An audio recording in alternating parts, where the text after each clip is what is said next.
So guys, when President Buhari came into office, he promised Nigerians he was going to fight insecurity. He told us he was going to end Boko Haram. It is almost 8 years of Buhari's, stay in office. Fellow Nigerians, can you rate Buhari's fight against insecurity? Can you tell us the level of success that President Buhari made while in office? For the past 35 years, it has always been the case. Our problem is religion and socio-cultural. I mean, people will expect me to come here and start talking about kinetics, about operation and so on. I've been an operational commander all my life. I've commanded warships, I've commanded troops, I've commanded men outside Nigeria and so on. But I'm not going to come to your station to discuss kinetics. The problem is not kinetics. In 2017, 2016, I'm always a member of the Security and Intelligence Brief at the Defense Headquarters. I told them, General Lawrence Shakin then, that the challenge we have in this country cannot be solved the same way we solved the problem of Niger Delta. The Niger Delta problem was solved during Yar'Adua time, basically by me. And I told them that we can't use that same template for Boko Haram. I told General Lawrence Shakin to look at the center of gravity of the problem. And we all came together. I was made a member of the committee, including Atahiru that just died was a member of that committee in 2016, 2017. And we came to a conclusion after several arguments. And the arguments were three. To identify the center of gravity of the problem, one group said it is the fighters, the Boko Haram fighters are the center of gravity, so we should go after them. Another group said the center of gravity of Boko Haram is Abubakar Shekau. So if we go after Abubakar Shekau, then the problem of Boko Haram will be solved. I took exception to the group. I said that is not the center of gravity of the problem of Boko Haram insurgency that we were having between that 2012 and 2017. And General Lawrence Shakin asked me, allow me, why are you giving problem? What is the problem? Give us the answer. And I told General Lawrence that if I tell you the answer, you're not going to be able to solve the problem. He said, what is the problem? I said, the center of gravity of Boko Haram and insurgency in Nigeria are the sponsors of that program. It was beyond us. Because the job we need to do is kinetics. Fight, destroy places, resolve issues. Yeah. But we cannot resolve issue of sponsors of Boko Haram that were in Buhari's government, that we know them. When you say we, who? I was in the military intelligence. Okay. And the defense headquarters staff that I work with, they know. And that was why we couldn't pursue that aspect that could have resolved that problem. Because you need to arrest people. And recently, 400 people were gathered as sponsors of Boko Haram. Why is it that Buhari government has refused to try them?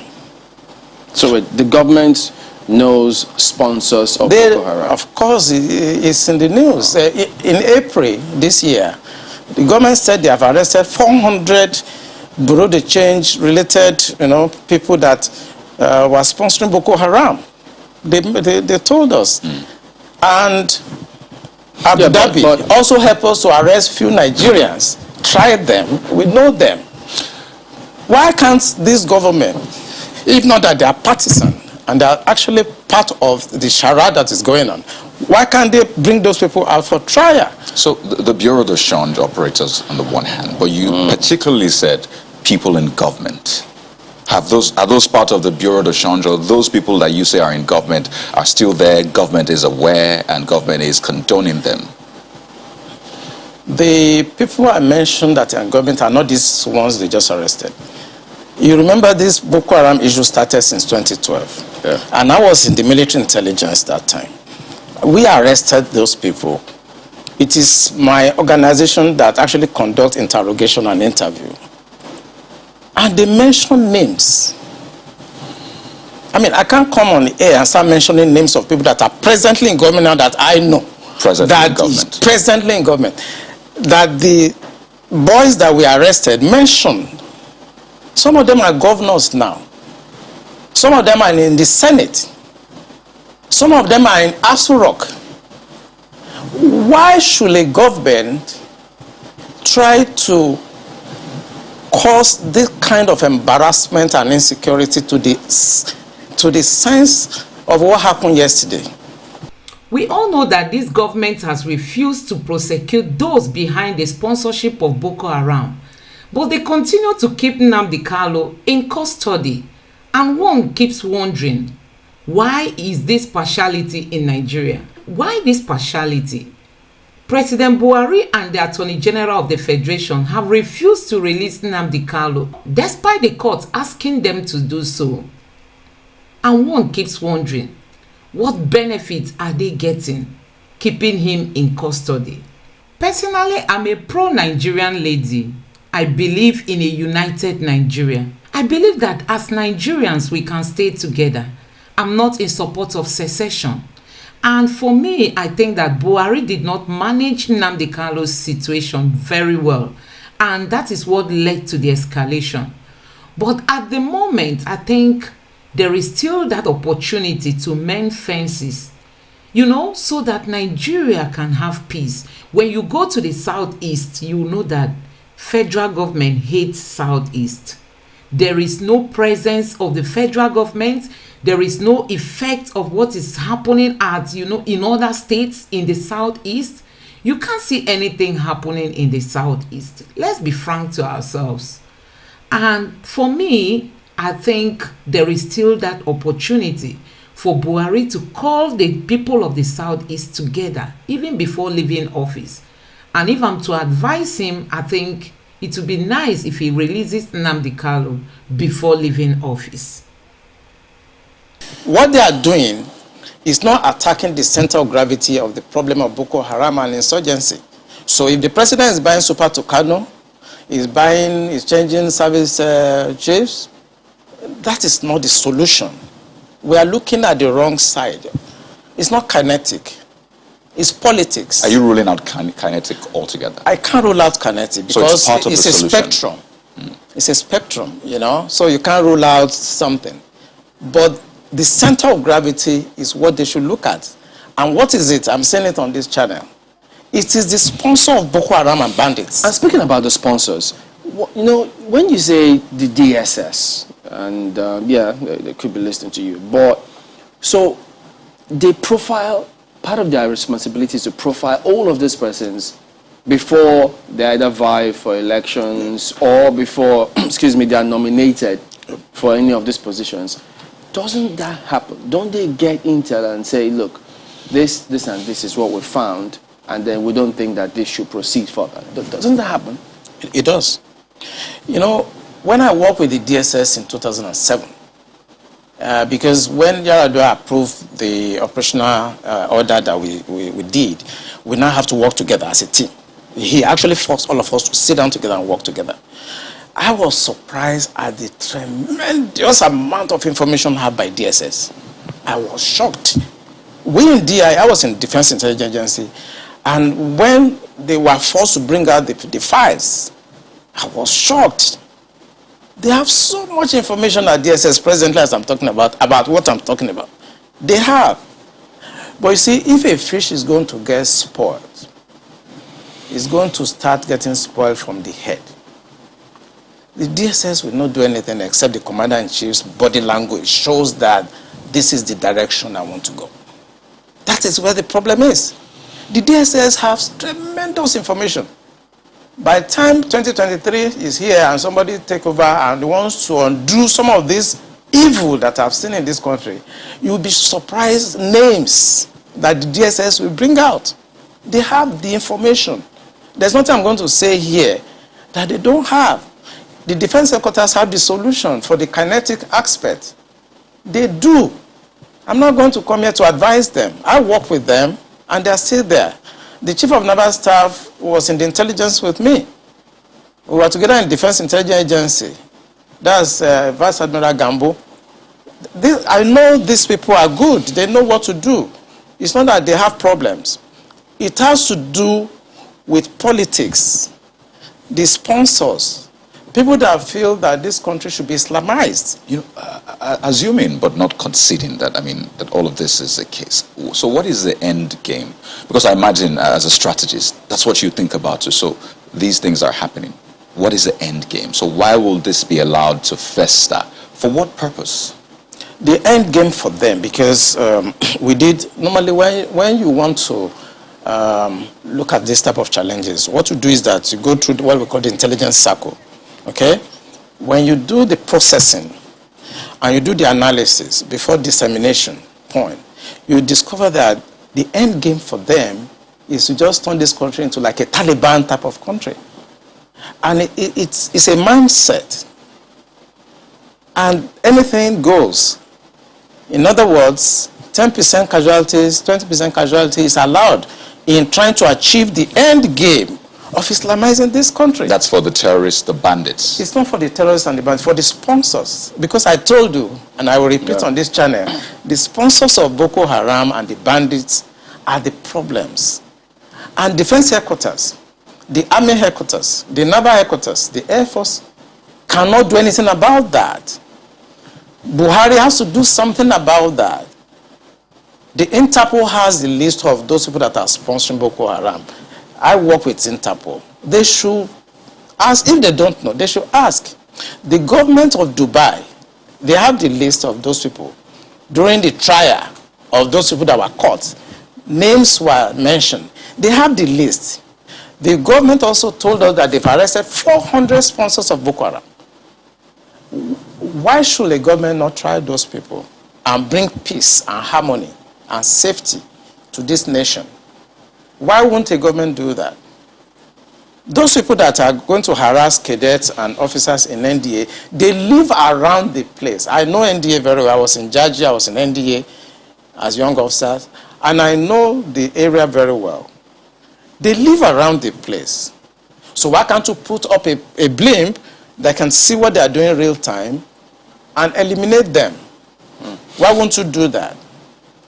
In fact, Nigeria is a place where people place their religion above the interests of the nation. I mean, some of these people who are linked with this deadly group, you still see some of them in politics, you still see some of them as government officials, and don't forget that even Tinubu's vice presidential candidate has been mentioned, you know, to be having link with people like this. As in, having link with these people we are talking about.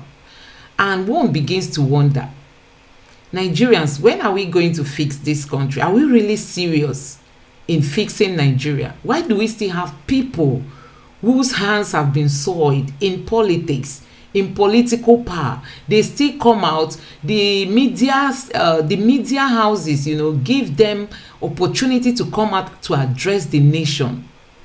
Fellow Nigerians, I think it's time we stand up. It's time we stand up. And they just incarcerated Nnamdi Kanu, calling him all sorts of names, and then leaving the other people to be going around. Well, this is not how to build a country. This is not how to build a nation. Yes, this is Nnamdi Kanu's case, yes, which is a recurring decimal in a judicial process since 2015. And it will continue to be until the courts do the needful and the government does the needful. This particular one is an originating summons, which was filed on the 7th of April 2022. And it was before this Honorable Court, the Honorable Justice Inyang Eko of the Federal High Court, Abuja. Essentially, we are asking for determination of certain questions, whether the extraordinary rendition by force, after torture, after blindfolding, after being chained, after being put in an isolated solitary confinement of Nnamdi Kanu from Kenya, where he had voluntarily entered as a British citizen on the 19th of June 2021 and then forcibly renditioned back to Nigeria on the 27th of June 2021, whether it accords with local and international laws, and whether it accords with Section 15 of the Extradition Act, Laws of the Federation of Nigeria, 2004. We are invoking what we call the doctrine of specialty also. Our contention is that only extradition proceedings will enable you bring back a citizen from another country to Nigeria, or from Nigeria to another country. Indeed, we give the example of this police officer, Abba Kyari, who, when America wanted him for certain crimes, it was the Attorney General here who said he could not be extradited because a case had already been filed against him here. On the contrary, it is the same Attorney General that masterminded the forcible extraordinary rendition of Nnamdi Kanu from Kenya to Nigeria without following due process, without following the extradition process. And the Kenyan government, in a suit which we have exhibited, made it clear that they never consented for Nnamdi Kanu to be renditioned back to Nigeria. We have also attached a document which is a foreword written by the Attorney General to a book where he strenuously and stringently condemned forcible extraordinary rendition as being illegal and unconstitutional and against all known norms of local and international laws. We have attached that document. We are also contending that under the doctrine of specialty, when a person is brought back, even if done properly through normal extradition, you can only try him for the offenses for which you are extraditing him, or for lesser offenses, but not for offenses that were going on before he was brought in. And from all evidence before the court, the only charge that was before the court, before the extraordinary rendition, were only 5 counts, and none of them bordered on terrorism at all. It was only after they brought him back like a common criminal, like the way they tried to do to Alhaji Umaru Diko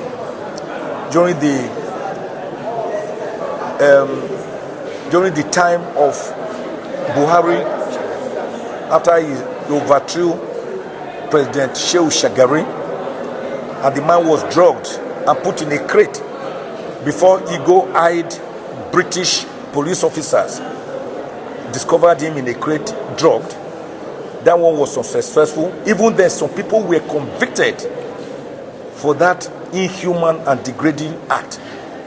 So, ironically, it is under the same Buhari, this time as a civilian democratic president, that we are also seeing this happening. So, it was after he was brought back, Nnamdi Kanu was brought back, that they amended the 5-count charge, first to 7-count charge in January last year, and then again to 15 counts.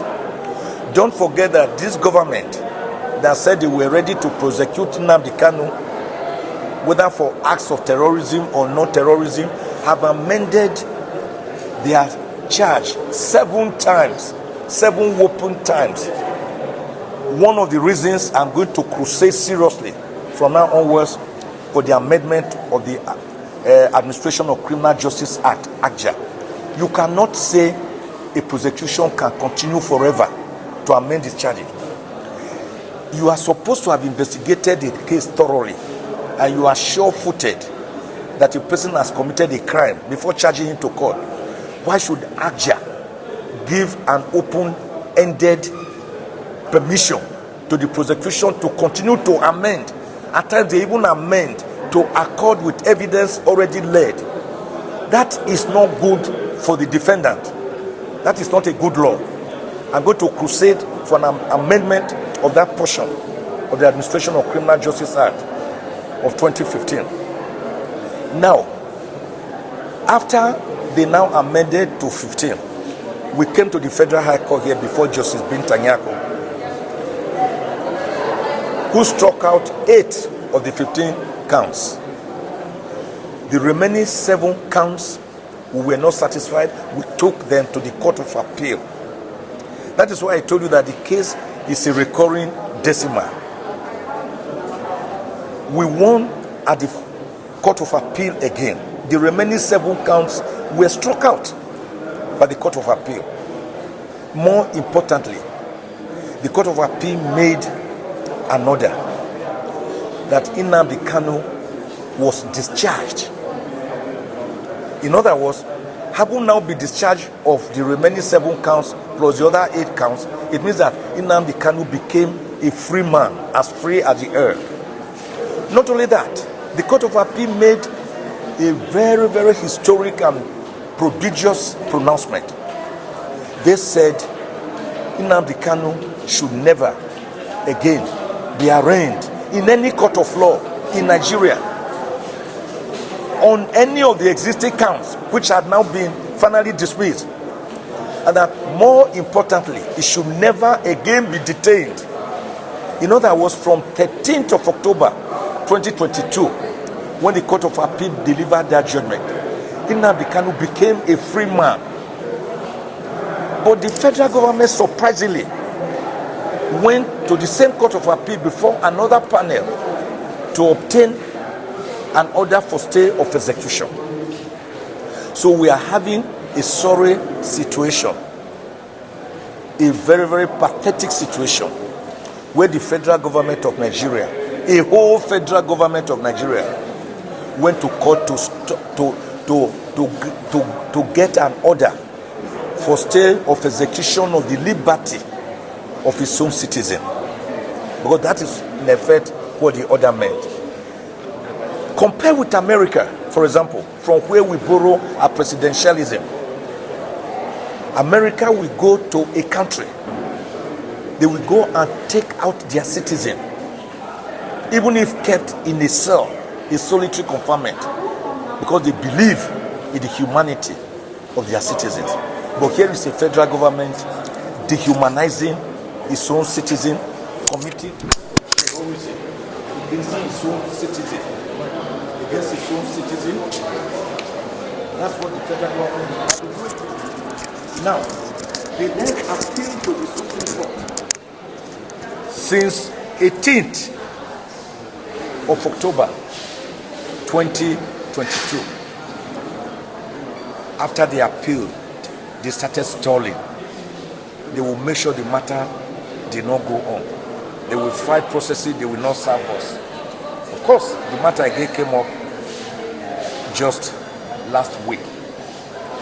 And the Supreme Court, being very busy with all these time-bound election, petition, and pre-election matters, graciously gave us the 14th of September this year to come and take the main appeal.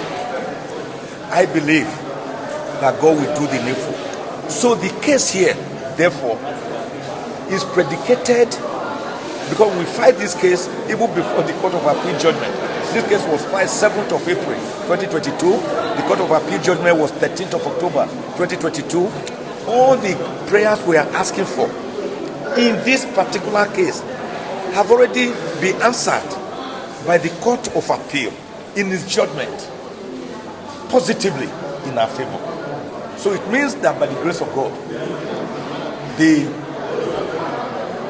50 billion naira damages we are claiming from the federal government for the brutal treatment of Nnamdi Kanu and its extraordinary rendition, and the 100 million naira we are claiming as cost for the suit are good to go by the grace of God. So this case has been adjourned now to the 7th of July for us to have an argument. Sorry? 11th of July. 11th of July. For us to have a bite and possibly have a judgment by the grace of God. So Nnamdi Kanu's case, until the federal government allows Nnamdi Kanu to go, until the federal government frees Nnamdi Kanu, his case will continue to be like a whitlow on your index finger that gives you sleepless night. His case will continue to be like the hunchback. The hunchback person is always carrying a luggage. Whether you are lying down, you are lying on a luggage. If you are lying face down, you are carrying the luggage on your head. It is a matter that will not go away until Nnamdi Kanu is released. I want to refer the federal government to Exodus 8:19 and see what happened to Pharaoh when Moses told him, "Let my people go," continuously, "Let my people go," and Pharaoh will not allow them to go. The littlest of insects, a louse, a gnat, was what the Egyptian magicians hired by Pharaoh could not conjure. And so when the magicians saw what was happening, they went to Pharaoh and said, "This matter is beyond us. This is actually the act of God. So let these people go." But what happened? Pharaoh's ears were deadened or deafened, just as the ears of the federal government appear to have been deafened in this case. And we all saw the consequences for Pharaoh, how they were drowned in the Red Sea that was parted, and how it was covered for the Israelites to pass through. God first opened it for them to pass through, and then converted it to drown the Egyptians. I don't want that to happen to the federal government. So again and again, for the third time in about 10 to 12 days, on bended knees, I beg President Muhammadu Buhari to release Nnamdi Kanu today, unconditionally, without any condition attached. Because even the AU, African Union, has said it should release him. Even the United Nations Human Rights Commission has said it should release him since July 2022. Even my 34-page letter to President Buhari, I have begged him to release Nnamdi Kanu.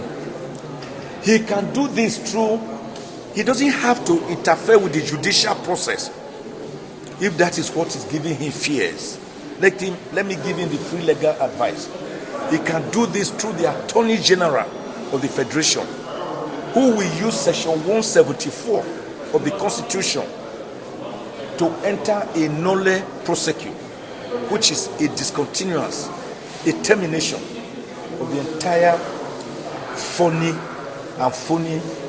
charges that have been dismissed by both the Federal High Court and the Court of Appeal. So as I speak to you today, Nnamdi Kanu is being held unconstitutionally, illegally, unconscionably, arbitrarily.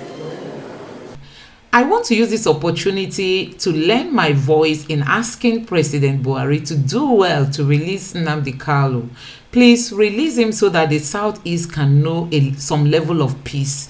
You might not know what the people in the Southeast are passing through because of Nnamdi Kanu being held.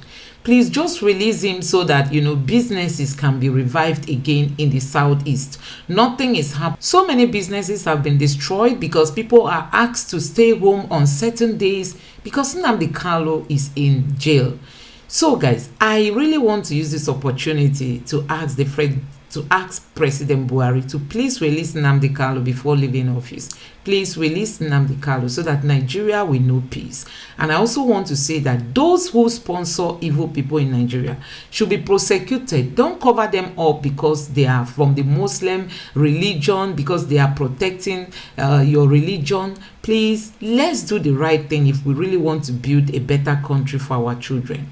So guys, let me know what you think about all this in the comment section below. Honestly, it is really not looking fair when you see a particular people from a particular side of the country being treated well while the other people are being looked down upon.